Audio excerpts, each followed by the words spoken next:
Hi, it's Larry Hryb, Xbox's Major Nelson, the official Xbox podcast. Hello, May. Hello, gang. Hello, Malik. Hello, Jeffrey.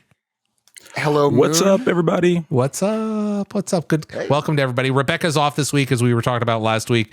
Jeff has joined us, and Malik is sitting here. And we should probably start off immediately right away to show that Malik is my room. Is it your room? Is Pumbaa on the bed? This looks a lot like Rebecca's New York apartment. Yeah, honestly, Pumbaa's under the cover. That's my unmade bed. I just literally put a sheet over it. That's what you get. Well, usually on internal calls, I blur it out so no one can see how plain my room is. Because as I think where you're going to, Larry, yes. Last time I was on the show, we had people in the comment section calling me out for my lack of decor. I'll say like minimalism.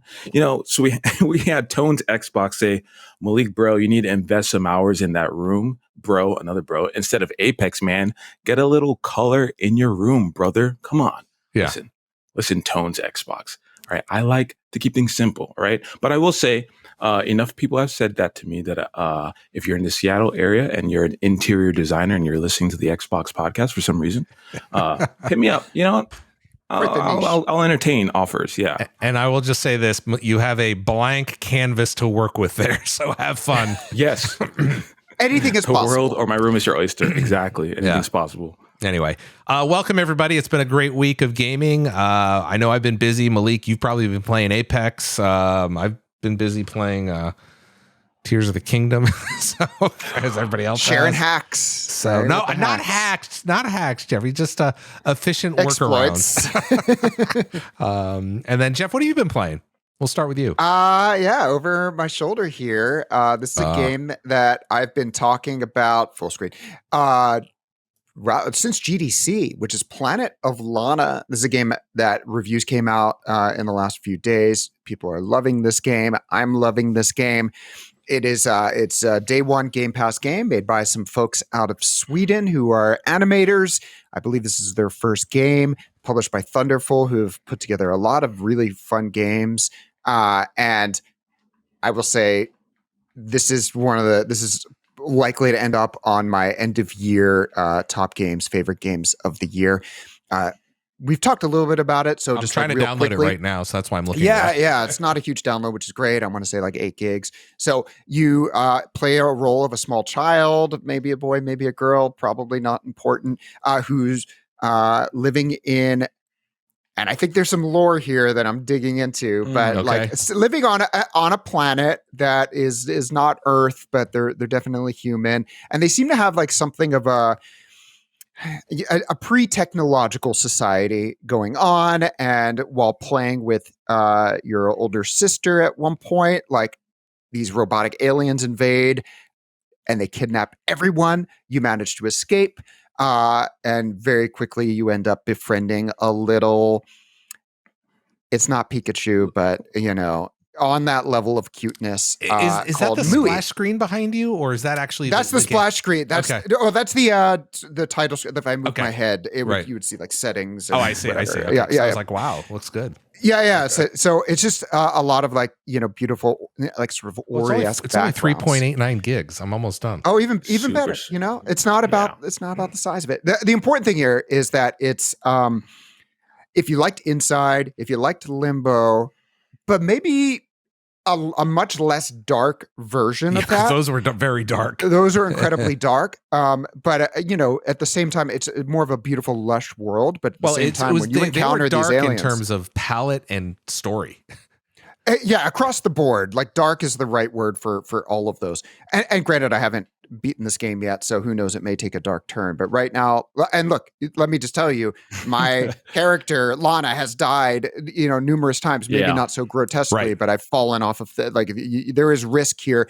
Great, like very quick checkpoints, so you're almost encouraged to just like experiment. But there's been like some situations, essentially the crux of the game, you're trying to make it, you're trying to find your family, I guess, but like you're unarmed, you are a kid, and there are some like either deadly, there's like robots that might be out there. They're sort of very spider-like. It's like a Miyazaki film. Things. In a way. And you're like using your wits to like basically get past them. There have been a couple situations where I've been able to like actually destroy one, but there's also like flora and fauna of this planet that can also be deadly.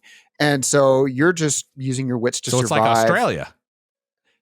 In a way, with robots. Everything wants to kill you. Right. Okay. I will say, Malik, I started right? it last. Yeah, 100%. I started last night, and I think your description is spot on. If you loved Ori, it even had like the opening of the game is very similar to Ori in a lot of ways, where it starts off beautiful, like there's just a lot of community, and you're having a great time, and then, as Jeff mentioned, it takes a turn for the worse. But dun, dun, dun. I thought that Inside is in my top 5 favorite games of all time. Ori is right up there as well, and this game is very similar, as Jeff mentioned. And I just want to read the last line from the website, which is, "This is a story about a vibrant, beautiful planet and the journey to keep it that way." And you really get those vibes. So I'm about an hour in, and I got to say, it's one of those games. It's on Xbox Game Pass, so I think you can play it via cloud, which I think is a great handheld game as well. So I'm going to give that a shot on my Steam Deck. But yeah, beautiful, beautiful game. It's kind of breathtaking in many ways. I love it. I'm sorry. I'm loading it up now, Jeff. And I know we talked about this I think you'll week, enjoy it. Yeah. And I haven't had a chance to take a look at it. So thank you for pushing me on. And there's just enough little hints. There's not like a million collectibles or anything like that, but I want to say somewhere on each level you'll find like a little. I don't know if shrine is the right word, where it's like building out an image, and I'm having some ideas of like what is this world. I feel like there's a little bit about it's not just like we'll just take it for granted. There's these people on this planet and these like I think there's actually a little. It's teasing at something that I haven't gotten to yet that I think might be really interesting. And I love that too, even though there's no speaking or they speak some language. Like is it like, I mean, I know we talked a little bit about, is it like Zelda where it's always like, it's more like, they actually talk, but it's like, you just don't know what they say. Yeah, exactly. Very good, Larry. Do you want to put up like your affiliate link for Zelda? I mean, you're holding up the box. Who you work for, Larry? Come on. You have to we recognize great games. And I've played 25 hours of Zelda this week. Like, make no mistake, it's amazing, and I love it. I was just bringing up that in the game and the reason they do a lot of the in this game there's like you said, there's no voices in that game, right, Jeff? There's no. They're speaking some sort of like language that I don't think is what's real. Coming up, right? There's no subtitles. Oh, there's no subtitles nothing. Either. Interesting. Yeah, it's not important. You know that your character's name is Lana because someone calls you Lana, and you know that the little thingy, the little rodent, rabbit, cat thing is named Mui because you call it Mui. Right. But then there's a lot of pointing and saying like a word, like whatever it means, and it's clear to like go up there and shoot this rope. Got it. Anyway, and make logs fall on a robot. Fun. You do that. Okay. Take that. What about you, Malik? Are you apexing, or you said you're playing? No. Lana? Let me take a step back. I did play Apex. I was talking to Jeff about this actually last week. That I'm slowly getting back into Apex, even though it's like disturbing my sleep schedule. Slowly. No, it's interesting because the perception is you've never stopped. So the fact you're slowly getting into it, I don't understand that. I didn't play all last season because I was like, you know what, this is too much for me. But I jumped back in with the new season, and I've been watching a couple streamers. And so whenever I'm like working and also watching streamers, it gets me like wanting to play. So I'll play like a little at night. But as Jeff was just talking about, I jumped into Planet of Lana last night because I had to get some a little bit more tranquil. And so that's kind of what I've been playing. Well, I know that you mentioned it before, and that you wanted to do something before you go to sleep at night to kind of bring your stress level down and kind of get chill. Yeah. How's that working? I need to pick up like meditation or something like that, or like stretching, or what most people do, Malik, is read a book. No, they don't. I don't believe people read books before bed. It just is something that only happens in movies, as far as I'm concerned, at least. Were you trolling everybody in the Target book section last week on social? Absolutely. I missed that. What Jeff's referring to is on Twitter. I was in Target and I was walking past the book section, and I was just like, I cannot believe people just stand here and look for a book to read. And so I was like, you know what? Let me just post a picture on Twitter asking people what to select. And so I put my ultra wide camera on so you could see the whole shelf. And then people actually gave me suggestions. And so then I felt bad because I was like, oh, I did this to troll people. There were no good books on that shelf. Like a jerk. You made the right call. I looked. Right, I zoomed. I pinched. I zoomed. I enhanced. And I could not find a book to recommend you. Well, you know what I'm going to do, Malik, and I don't want to talk too much about this because we want to get back to games, is I'm going to have my sister on the show because she's a librarian. And I think she would probably This love is like a reality show at some point. What if they switch roles? Yeah. I'm sick that day. So we'll figure that out. What else? Jeff, Jeff Malik, you guys playing anything else, or we want to kind of roll into the news here? Because we've got some... I did. I'd mentioned this last week, and I did try it out, which is Lego 2K Drive. Oh, that's right. Which is an open world. You know, when you think open world racer, your mind immediately goes to Forza, and obviously Forza Horizon had a Lego game, and I was like, is this going to be like Forza Horizon Lego and the Lego update, which was still awesome. Very different game. I think actually really it handles a lot more like a Mario Kart game with a lot of like power sliding and turbo and things like that. But like this feels like it would be a great game for like a kid who wants to get into racing and you know, and something where you get to have a lot of fun. Like it totally had like sort of like the voices and everything, like very much like kids programming, which is great because not everything should be, you know, let your kids have their innocence for a little while. I have to tell you, can I tell you a funny Lego story? Yeah. So my daughter, who's almost 6, has Legos. We bought her a little bit of Legos, but we had like a few like small kits and where she'd build them. I went out and bought her. I was at Target looking through the books. I was at Target and I bought the big container of Legos, which is like 1,000 random Legos. I brought it home. I've never seen her like she attacked it. And she sat in her room for like 4 hours building stuff. It was crazy. That's awesome. I mean, I remember Legos growing up. There's something magical about those little bricks. Next, she'll be ready for Minecraft. Yes, soon. You know, like move it into the virtual world. Yeah, another type of bricks. Well, actually, it's funny because I was thinking I had my kid play Forza Horizon 4 and 5, like, you know, and as a first racing game, because you can just sort of like go and just wander around. And you can use co-pilot mode. And you can, but you know, she's able to handle it. And she had like a thing for taking Lamborghinis off road and just drive them and just had like the best time, like driving them through the forest. And then the news came out last week that their Lamborghini came out with an off-road supercar, the Lamborghini Huracan Serato, which is an off-road Lambo.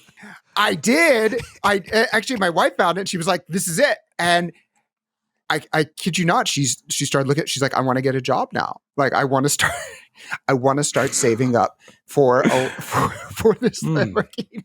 I'm not gonna discourage it. So we're like looking up how old do you have to work? List the price?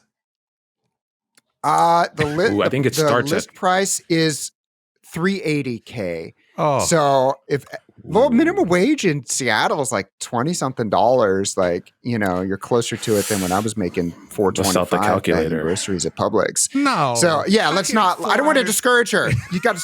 I told her, I was like, look, this is what you do. You're not gonna save up for it like just work. Like she wants to work at a coffee shop, but if you work at a coffee shop and you start like TikToking from the coffee shop, like, and you become like a really like a famous barista TikToker, roll that. You just sort of like. You just go up and to the right, and next thing you know, I don't like this. Lamborghini Your optimism, Huracan, Jeff. Wow, off-road. Well, you know, you gotta support. I saw it. It looks sick, by the way. She has a goal in mind. Car, so she has great taste. I have to go look at this. Exactly. There you go. But I thought they already made one. I'll send it to you, Larry. An off-road. No, but they do make like an SUV. But this is literally a Lamborghini Huracan meant to. They had to be inspired by Forza Horizon. Right. It had to be 100%. And they're only making 1,499 of them. So maybe there might not be much. She's on the clock. Oh, look at the tires and oh my word. Yeah, look at this thing. Oh, it's in the desert. Oh, wow. Okay. All right. Lamborghini, we let us know if you want us to take us out and we'll listen to Lamborghini. I'm putting you on blast right now. I need you to contact me, major@xbox.com. We would like to have Jeff's daughter go out in one of these things. So we'll film it. So. Oh. Yeah, she's not old enough to drive. Jeff can drive for her, but there we go. I hope it's an automatic. Lamborghini automatic. Okay, great. Anyway, moving on. Whew, never know. All Anyway, Jeff, we got some news we want to roll through this week and talk about some stuff. Just before you get started, quick reminder: this is our last show. We're gonna be off air for a couple weeks as we get ready for the Xbox. Not ever, just for 2 weeks.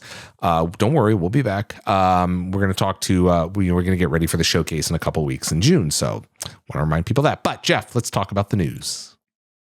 All right. So last week you may have remembered that we talked about PC games coming to NVIDIA GeForce Now, beginning it was right away from when we announced it. Well, more coming. Starting June 1st, PC games from Xbox will be headed to Boosteroid customers. That does start June 1st. Isn't that the protein drink, Boosteroid, or something like that? Boosteroid is a streaming service, and customers in the UK, Ukraine, EU, and the US will be able to play Gears 5, Grounded, Deathloop, and Pentiment. Those 4 titles are just the start.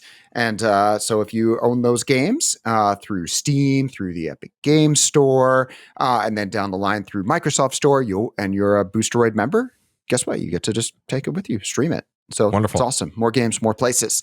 Oh. All right. We also announced, you might have remembered, we had a guest on about 6 months ago when we released our first ever Xbox Transparency Report. Yes. And one of the commitments there was, hey, we will continue to update everyone every 6 months. More transparency. Well, the second, you can see right through it, Larry. You can see right through me. You can see Planet Alana. You can see the animation happening. So the second transparency report did come out this week. Dave McCarthy penned a post on Xbox Wire that talks all about it. And it's really just sort of focusing on sort of the effect and importance of proactive moderation, aka if someone is doing some malfeasance or doing something they shouldn't be doing, it gets caught before it even reaches your eyes or ears. And there's a whole and or ears. I mean, there's a number of ways in which these types of things happen. So automated tools like Community Sift that are able to catch offensive things literally like within milliseconds. So we actually have like a nice little flow chart about how things work, and hey, someone changed their gamer pick to something inappropriate, it uploads. And if you ever notice, why doesn't it switch immediately? Well, hey, it's getting scanned for inappropriate content. Of course, it's always important that if you see something inappropriate, say something. Use the in-system reporting tools. We do care. We do look at these things. There is a human on the other end of that line, and making sure that everything is done in good faith. But increasingly, so much is caught. Even before that, there was 7.5 million proactive enforcements against like inauthentic accounts in the last 6 months. So yeah, like great tools. It's always a journey, and we'll learn more as these come out every 6 months. I cannot believe, like, I remember when I first started Xbox, my office was right next to the only person. There was one person doing this type of enforcement, and it's grown into this global team. A lot of it is automated. There's tools. It's an incredibly sophisticated and incredibly helpful to help create a great, safe gaming environment for everybody. Yes. This isn't safe. We missed this right before because this happened after we recorded, but before the show started last week. Mortal Kombat 1, the furthest thing from safe. Yep. But so excited that this is coming out. We're living in a year. It's coming September 19th. We're living in a year where Street Fighter and a Mortal Kombat are coming out within 3 months of each other. Like, is this 1994? Like, when's the last time that happened? Like, that's amazing as a fighting game fan, and particularly these two franchises. I'm super excited. I like where they're going with the story. Where like pick up your fight stick now, Raiden, and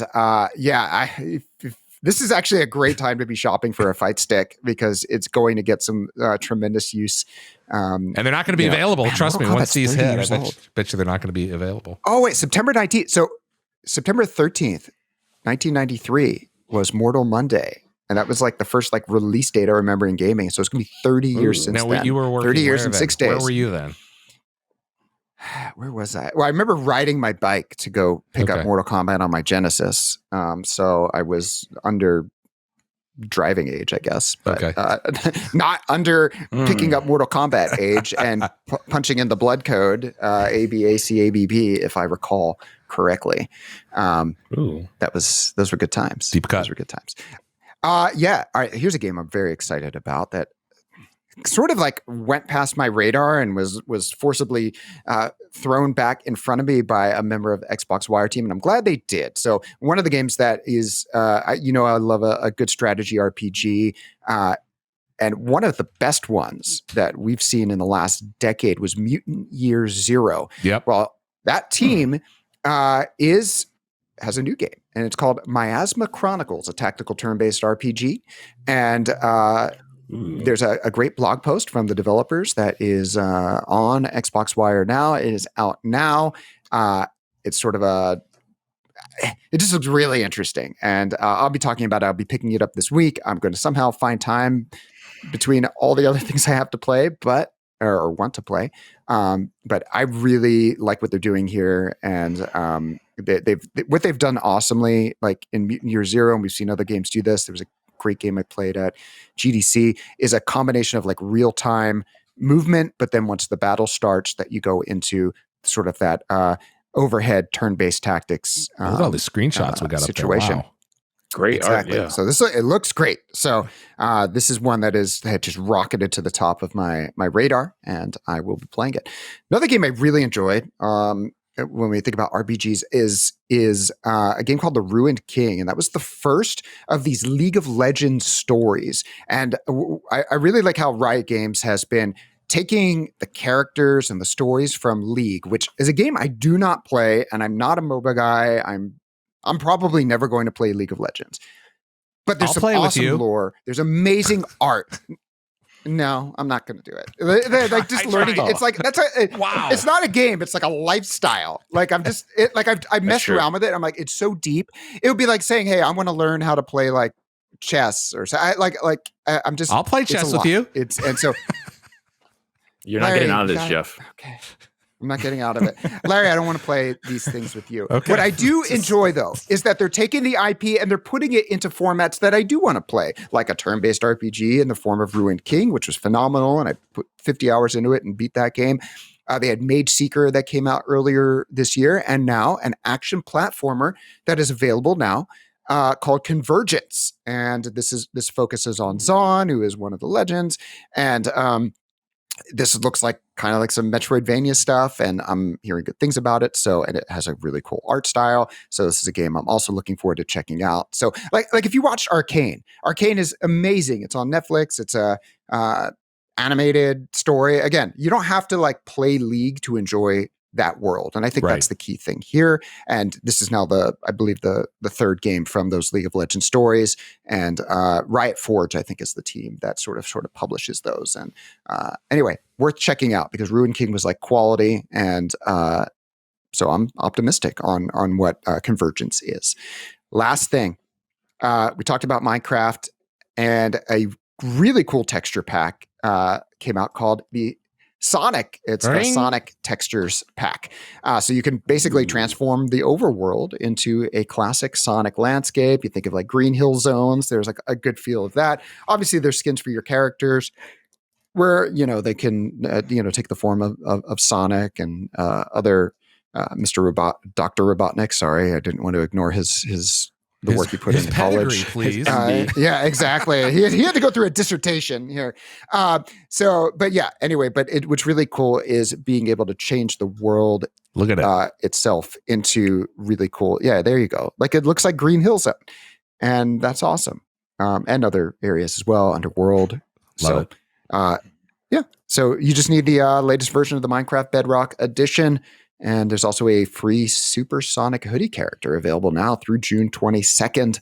I think that was the character we saw up there. So anyway, Sonic plus Minecraft equals yum. That's math I can handle. Yes. Oh, by the way, it looks really cool. I mean, it's funny. We're talking about 1993. I don't remember when Sonic came out, but that's feels like when I was playing Sonic. I want to say 91. Yeah. I want to say 91. And then Sonic 2 came out also in like 93. Finding all the secrets in the green zone. Man. Okay, I'm going to go right past that. So yes, please do. Anyway, thank you for that, Jeff. The news desk is in full effect. You're going to come back, and that I got to tell you, because we're not going to be on the air for 2 weeks. You're going to come back, and the news desk, you're not going to be able to see the camera. It's going to be stacked with all this news. It's just this papers, just all this shuffling, and right. I don't have it. Love that. Anyway, Thank you. I was looking for paper. Yeah. looking for a prop. Malik, I did a couple interviews. Kelly joined us in an interview. Would you do us the favor and get us into the interviews, please? I sure will, Larry. So as Larry mentioned, we have 2 interviews. Larry will be interviewing Lee, who is a senior creative director for F123. Love me some racing, some F1. And Kelly is interviewing Panu about Asian Pacific Islander Heritage Month. Enjoy the interviews. F123 comes to Xbox Series X and S, Xbox One, and PC on June 16th. Joining us right now is Lee Mather, who's the senior creative director for F123. Lee, welcome back to the show. We had you on a couple of years ago. Yeah, thank you very much. Yeah, it's great to be back, and it's kind of right as well. The last time I was on was in 21 when we were talking about Breaking Point Part 1. So it just feeds nicely into the fact that this is talk about Breaking Point Part 2 as well. Now, I just mentioned a moment ago, June 15th is when you're out. Main release is coming out. If you have Deluxe, you get early access on June 13th for F1. Tell us a little bit about what you've been up to for the past 2 years since we talked last. Yeah, so as I just mentioned, we back in 21 when I spoke to you, we just we're on the verge of launching F121, and one of the big features was Breaking Point. It was the big story element to the game, and that's such a huge undertaking for the team that it takes us a long time to create a game mode of that scale. So Breaking Point Part 2 is really big headline feature for F123. We've also got an entirely new game mode in there called F1 World as well, which is going to engage with our players in totally different ways within the world of Formula One. And of course, every year we always like to refine things like the on-track experience with the physics, the way that the cars feel, the way the cars drive. And we've also looked at other areas such as how, we handle multiplayer. So we've now got ranked divisions in multiplayer. We've done extra work with the league system. So again, we're covering a lot of bases there. There's a lot of things for all types of players. Since we talked in 2021, I've been watching, and we've all been watching, F1. I know it's massive in Europe, but it's starting to really take a toehold here in America. Tell us what that's like, as somebody you work in F1 and you work on the game, but is it interesting to see how it's finally growing in America? It's fantastic. So for years, we were always trying to find that angle to get the game to break America because we know it's such a huge audience. And well, you're on the show, so it's breaking big anyway, right? You're on the show. It really is. It really is. And Drive to Survive's helped that as well. The new audience that's coming in through Drive to Survive, which obviously with the story in the game as well ties in really nicely to that. But yeah, we've seen a huge increase of interest now from the United States. And I know people are excited to get their hands on. Let's go. We're going to show a little bit of video here, but I want to kind of go through. Tell us about what's new with the game this year. Yeah, so as I said, Breaking Point is the continuation of the story that we started back in F121. So it's essentially the story of Devon Butler, Casper Ackerman, Aiden Jackson, 2 of them competing drivers. You'll see in the new installment of the story that Devon's father's now put in an appearance. He's the money man behind a new team, Connor Sport. So obviously that's going to cause friction. We've got an upcoming female driver in the sport coming through Formula 2, looking like she's going to challenge to get into the world of Formula 1. So, we're telling different stories. We're telling the story of the rivalry between the 2 drivers that we already know and love or love to hate. In the case of Devon, he was the antagonist of the piece, but also the brilliant story of Callie Mayer, who's working her way through from Formula 2 into the world of Formula 1. Lee, when we look at car racing, I mean, we have, we've got NASCAR style racing, we've got Indy 500 style racing, we have all these other types of racing. What, if you were to describe it to somebody, obviously in the US who's maybe new to it, it's like they look at it, what's different about it? What is the soul of F1? I mean, for me, F1 is the fact that it travels the globe. F1's a truly global sport. It travels to so many different countries, so many continents, and it has drivers from all around the world. And I think that's something which allows it to reach a really broad audience. It's such a global sport. In F121, the fictional narrative driven story mode Breaking Point made its debut, and in F123, Breaking Point makes its return. Tell us a little bit about Breaking Point 2, if you would, please. Yeah, so I've got to be very careful here. I don't want to give too much away. Sure. So obviously, as I mentioned, we've got the returning sort of rivals in Aiden and Devon Butler. And in this instance, Devon's father's now funding a new team on the grid, Connor Sport. They're struggling, but obviously he's got the financial backing. Devon's there pulling the levers, causing some contention. There's a new team boss in there. And of course, from a gameplay perspective, something we also wanted to do was give the player more agency over the story. So obviously what you do on the track will drive the story forward, but also then there'll be multiple layers to the goals that you can achieve. So things that you say in interviews off track, things that you do when you're playing the role of one of the team principals, for example, will also impact some of the story and the secondary narrative that we've now weaved into that as well. We talked about, I was doing a little bit of reading on this, and there's this precision drive technology which delivers a vastly improved play side along the F1 team. Tell us about that feature. Yeah, I'm going to try and talk about that without waving my arms around too much. But essentially, when you're driving a car, you've got a steering wheel, you've got two pedals, and it's very easy to sort of naturally do those things. And in particular with the steering, you're always constantly making small corrections, you're always adjusting the car. And we wanted to give the player that same level of fidelity, that same level of accuracy and control through a controller. And through Precision Drive, that's what we've achieved. The player can now really accurately drive that car, be more aggressive on the steering, but they can also tune it in the options menu as well to set it up to the way that they want to drive. And essentially through the work we've done on the force feedback that comes through the wheel, we also wanted to convey that through the controller as well. So you can really feel through the rumble of an Xbox controller when the grip's coming, when the grip's going. You can really manipulate that car on the limit and feel exactly what it's doing. Following community feedback, several highly requested features are going to be included in F123. Can you share what those features are, if you would, please?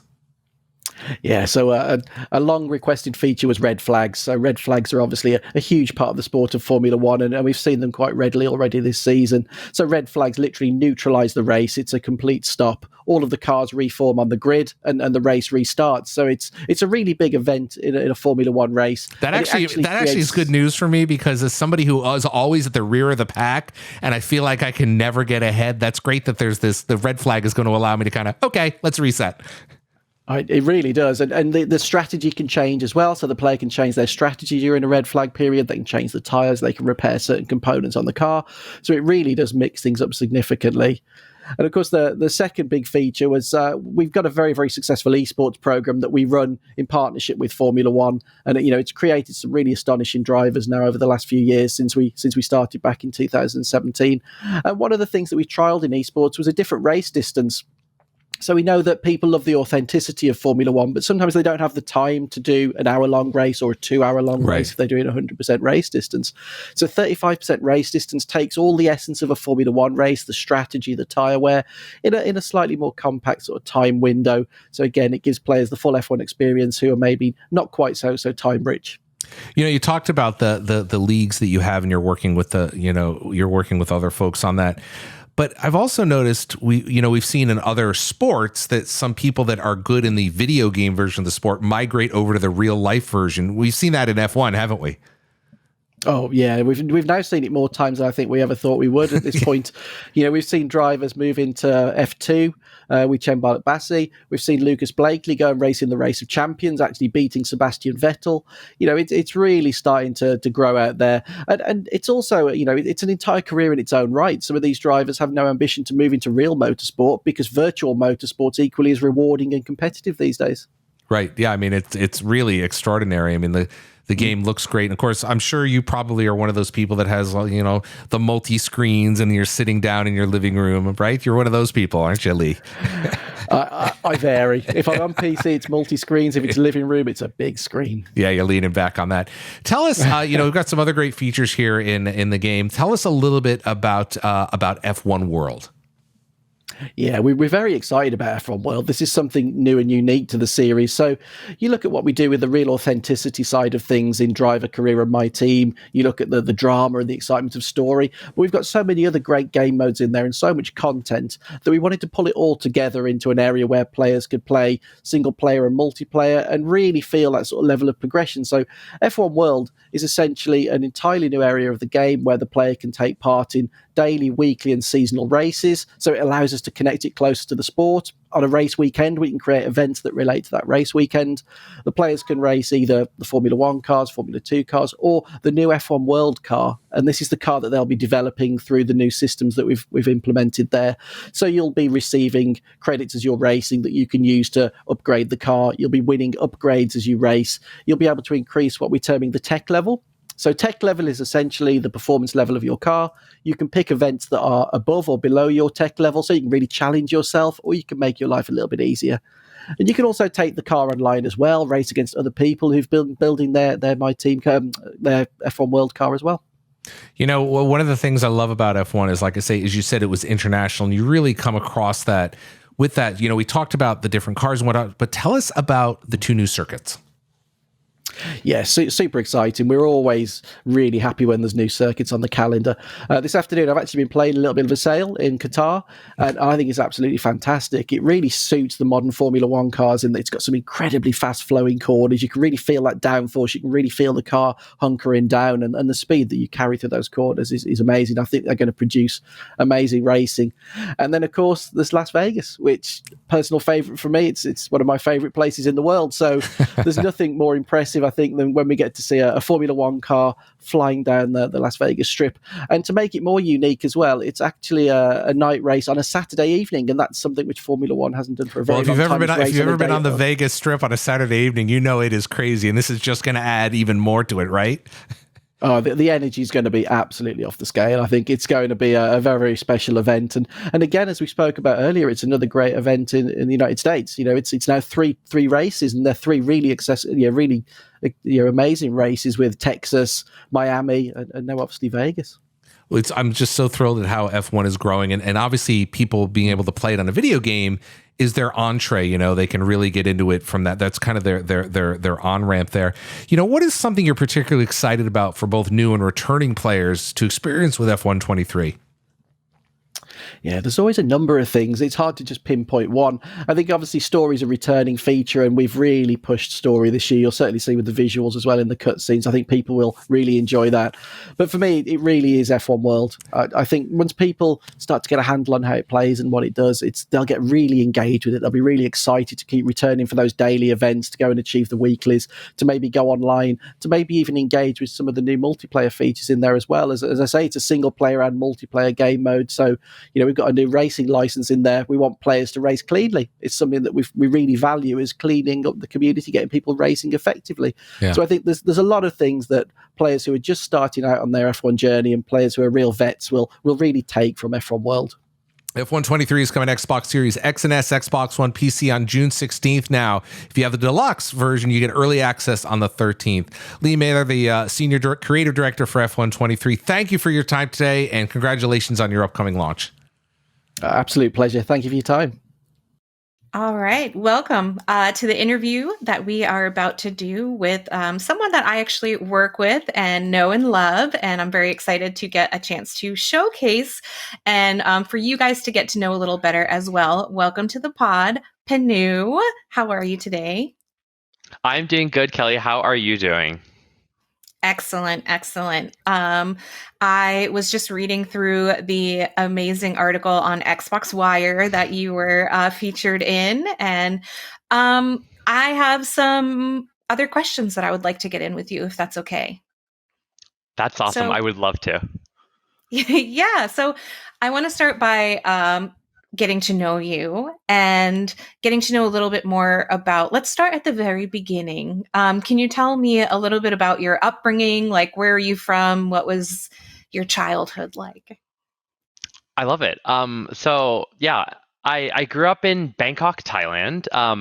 And I actually was very fortunate to grow up across a bunch of different countries. My father worked for an airlines. So when I was very, very little, I was in countries like Saudi Arabia, Pakistan, Japan, and Australia before coming back to Thailand for middle school, high school, and of course, college.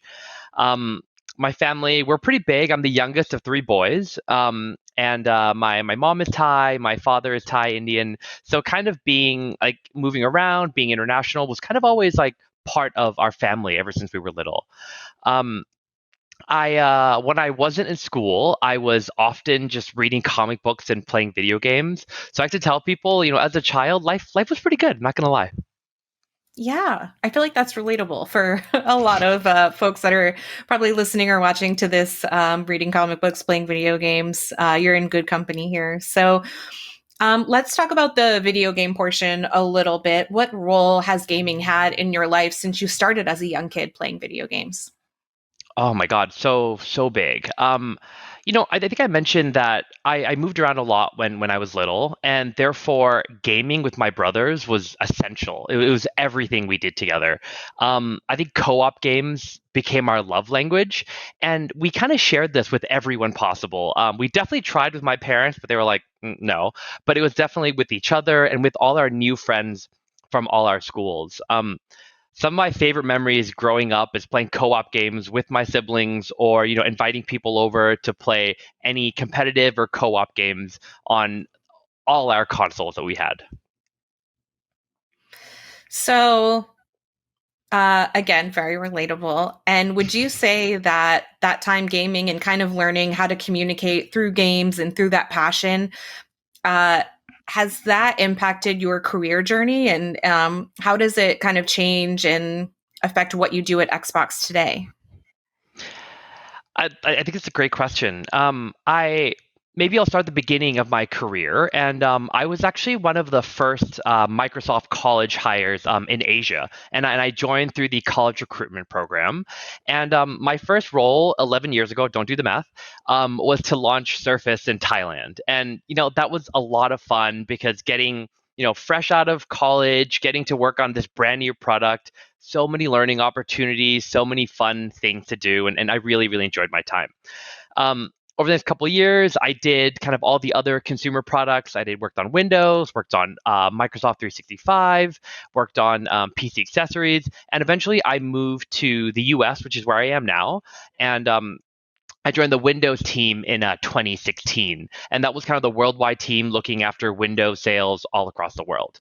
I finally made the jump to Xbox in 2021, which is when I started working with you, Kelly. And although I loved working on Surface and Windows and Microsoft 365, I knew my true passion was at gaming and was at Xbox. So, throughout my career, I slowly kind of inched closer and closer to where I wanted to be. And I'm really, really excited to talk about my role today. My role today, I'm the worldwide category lead for all our first party games, right? So I have the honor and the privilege to manage our sales and marketing for all our major titles, right? Like our Halos, our Forzas, our Sea of Thieves. And I get to bring this to all our fans all around the world, which is just so exciting. Um, One thing I think I have to talk about is like I truly believe in this idea of finding your ikigai, and I touched on this in the article a little bit. It's this Japanese concept of essentially doing what gives you purpose. It combines the idea of doing what you love, doing what you're good at, doing what the world needs, and ultimately what you can get paid for. And for me, that is gaming, and that is gaming at Xbox. Um, Kind of going full circle a little bit, one of my most proud moments working on the Xbox team was when we launched Game Pass in Southeast Asia just about a year ago. And, specifically, we launched it in Thailand. So I kind of got to go back to Thailand, work with my old partners, work with like all these old news outlets that I used to work with back when I was in Thailand, and be like, guys, I'm back and I'm here to talk to you about Xbox Game Pass in Thailand.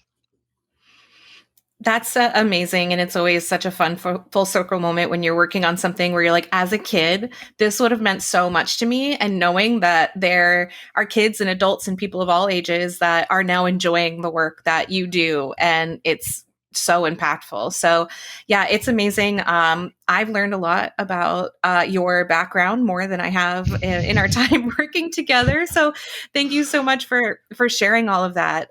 We often, get questions around how people got their start here, and there's no linear path. Like there are people that come from all over, and it's important for our fans and consumers and audiences to see themselves reflected in our work at Xbox. So I think that the work that you're doing to share your story is really incredible. And I'd love to hear more about the kind of work that you're doing with Asians at Xbox today. Of course. I, alongside Rebecca, we're in the Xbox employee resource group called Asians at Xbox, and our job, much like all the other resource groups, is to foster a sense of belonging for the Asians and the allies at Xbox, and ultimately, we want to have a place where people can network, have fun, and our goal is to help drive for inclusive gaming. We try to do this by hosting numerous events, cultural parties, more fun parties as well, and we all believe in this idea of inclusive gaming, which is honestly core to the philosophy of not just Asians at Xbox, but what we do like here at Xbox in general. Um, Phil often talks about how we're here to empower gamers to game with wherever they want, whomever they want, whenever they want, and this idea of inclusive gaming is core to that philosophy. On top of that, this year I was lucky enough to be selected as the spokesperson for Asian and Pacific Islander Heritage Month here at Xbox. So I get to play a small role in on behalf of the Asian Pacific Islander community in driving for inclusive business growth and cultural awareness, which is why we're talking today. I love it. That's amazing. And again, like I've attended some of the speaking and cultural events that the Asians at Xbox group have put on, and they're just really enlightening and really fun. And it's just amazing work that those teams are doing. Shifting gears a little bit, I want to ask about some of the differences that you've noticed in storylines from Western perspective versus Southeast Asian perspectives, like as you play games or as you kind of like learn more about storytelling. Would love to hear your perspective on that. Totally. I think moving here a couple years ago, what I think about more and more is about how maybe the protagonist or the main character is so critical to the story here, right? I think growing up, we learn about the hero's journey and how this hero has to like wake up one day and shed kind of who they are to be this like whole new self-actualized person. And it makes for really, really great storytelling and it's fantastic. However, like I think about it, what if there was a way where the hero could go on their journey, but maybe they don't have to leave their family behind, right? I think I touched on this a little bit in the article, but I love games, stories, movies, books where the character has their core group, and their core group can be their closest group of friends. It can be their party, like in like Mass Effect. It can be their group that they choose, or it can be their family that they're born into. And I think of this idea to be so cool, where we could develop the main character or characters in a way where they don't have to leave their family or their core group behind. And that's just kind of something that I think about. I don't know if I'm onto something there, but what makes me kind of think about that a little bit more is that I notice that here in the US and in the West, it's very common for people to graduate high school or college and kind of move out and live by themselves. It's also really common in Asia, where I'm from, where people are living in multi-generational homes. I'm there, my parents are there, my grandparents are often there, and it fosters a huge sense of community. And every day you're helping with taking care of your parents or your elderly, and I think it in a way does bring our family unit together a little bit, and it's something that I wish was a little bit more prevalent in Western societies. Yeah, that makes a lot of sense. And I think you are onto something there for what it's worth. Do you have a favorite Southeast Asian game? Maybe one that you're playing? Kelly, you can't ask me my favorite game. However, there's a lot of really, really awesome games, but I will touch on a game that I just started a couple days ago, and that's Ghost Lore. It was just added to Xbox Game Pass. I actually have this personal goal, which is like ridiculous, but to play 15 minutes of every game on Game Pass. And so, I'm frequently looking on the list and I'm like, hey, recently added, boom. So I jumped in and I kind of fell in love with this game right away. I got to get this right. It's a co-op action RPG roguelite dungeon crawler. And it has like loot and co-op, and it's absolutely fantastic. And like all of this is wrapped in this like NES 90s retro art style. So I absolutely love it. It's made by a developer. They're based out of Singapore, and it's kind of this like hodgepodge of Southeast Asian cultures that show up in the game. So when you're playing the game and you're in the world, it's like a bunch of like food stalls and hawker markets and kind of stuff, and it's like food markets, and it really reminds me of Southeast Asia where I'm from. And when you go out, the architecture, the plantation, all of that is very, very Southeast Asian. So I'm a big fan of that. But the best part, I think, is the localization. Of course, nowadays we drive for so much localization, but I think this game goes a little bit above and beyond, and they have localized it in Malay, in Indonesian, in Filipino, in Thai, and in Vietnamese as well. So if anyone's kind of on the fence, I think it'd be a great opportunity for them to jump in and try a game from the region. Yeah, check it out. You said it was called Ghost Lore? Yeah, Ghost Lore, just added on Game Pass this week. Check it out. If you missed it the first time, Ghost Lore. I'm definitely going to check it out because it sounds, at least a few of my favorite genres are wrapped up in that description. So, I mean, how could you not, right? I feel like I touched on everything. Yeah. And best part, it's got co-op. So like after this, you and I can jump in and try it out. Yes, I love that. Okay, so I know we have limited time. You're a very busy guy. But I want to talk a little bit about your goals for expanding representation in gaming, whether it's through your career or side hustles or whatever that looks like for you. That's a fantastic question. So I've actually been discussing this a lot with like my leadership team, and I feel like there's two things I can do, but I really haven't decided yet like which way I want to take it. So I think the first way I could do it is I could move upstream, right? Kind of more similar to what you're doing, Kelly, is work closer with game development, closer in marketing. And kind of my goal there is to try to raise worldwide awareness for Southeast Asian culture. I really want the world to see like we have so much to offer, kind of like what the studio behind Ghost Lore is doing. I think we have so much to offer, and I want to be a part of that to bring that to the masses. At the same time, I think I can take an alternative approach and kind of move back to my region where I'm from and help develop local talent there. I worked alongside some amazing people in Southeast Asia and Greater Asia, and I want to leverage my new network and kind of get them to show off the work that they're doing on a global scale.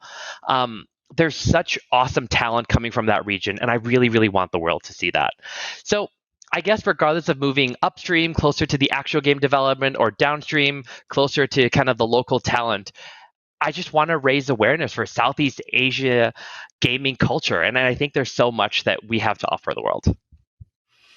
Oh, absolutely agree. And I think that you've already done so much amazing work. And I personally am really excited to see where you go, what you do. And I know it's going to be great no matter what it is. So thank you so much for your time today. I do want to pause and say if there's any other message that you would like to communicate, anything, any parting words you'd like to leave with us before we wrap up, now's your shot. Thank you, Kelly. I just want to thank you and thank Larry and the rest of the team. I've been a long-time listener, huge fan of what you guys do here.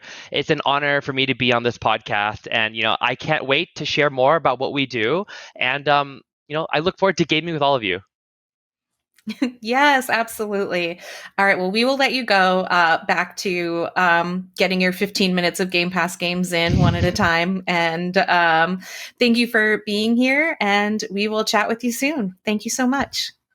Thank you, Kelly. Thanks, Lee. And thanks, Panu. We are into the final week of Asian American Pacific Islander Heritage Month. That means June is on the horizon, and Pride as well. But it also means we're going to be like jumping on the planes and going places. Yeah. Larry, we've talked quite a bit about you going to Mexico City for the Xbox showcase. But then, Malik, you've got people are going to be seeing you, are they not? Yeah, for better or for worse, Jeff. But yes, as mentioned a little bit, we teased it a little bit. Kelly and I didn't know if we were allowed to say it, but I did check with Brina, who was on the show a few weeks ago.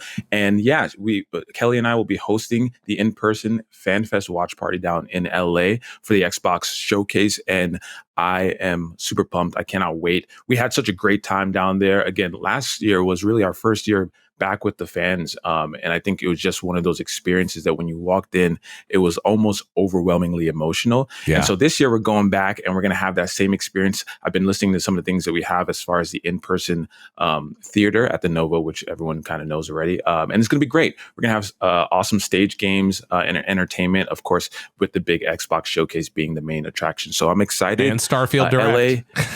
And yes, that's right. It's a double feature, Starfield Direct. So it's just going to be a great time.